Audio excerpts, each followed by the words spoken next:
ఆ గాయాన్ని పెట్టి దేవుడు నీకు వినుబుద్ధిని పుట్టించాడు. నా మాటలు కాదు, లైవ్ వర్డ్ ఇది. యోబు గ్రంథం 33వ అధ్యాయం 16వ వచనం నుండి 18వ వచనం వరకు ప్రభు వాక్యం మాట్లాడుతుంది. ఈ రోజున మనం దాన్ని చూస్తున్నాం. ఒకసారి చదవండి అన్నది. నరులు గర్విష్ఠులు కాకుండా చేయునట్లు తాము తలచిన కార్యము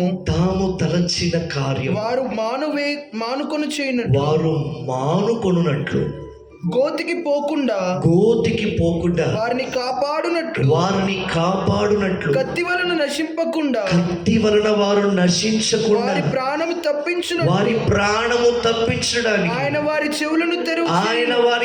చెవులను తెరవజేశాడంట. వారి కొరకు ఉపదేశం అనేది సిద్ధపరిచాడు. వ్యాధి చేత మంచం ఎక్కించుట వలనను ఎలా ఉపదేశం సిద్ధపరిచావు? ఎలా నువ్వు చెవులు అని వినట్లేదు కదా. ఎన్నిసార్లు గద్దించినా, ఎన్నిసార్లు బుద్ధి చెప్పినా, ఎన్నిసార్లు వ్యక్తిగతంగా కలవాలనుకున్నా, ఎన్నిసార్లు కూర్చోబెట్టి మాట్లాడాలనుకున్నా అయ్యే వినట్లేదు కదా. మంచం ఎక్కుట చేత ఒకని ఎముకలలో ఎడతెగని నొప్పి కలిగించడం ద్వారా వాడి శిక్షణము నందును. ఏంటంట? ఎముకలో ఒక నొప్పిని తీసుకొస్తే ఆ శరీరం మంచం మీద పడి ఉంటే అప్పుడు వింటారు. నువ్వు చెప్పు, కానీ చెప్పకుండా ఉండద్దు. చెప్పు. ఆ ఉపదేశం వాడిని బ్రతికిస్తుంది.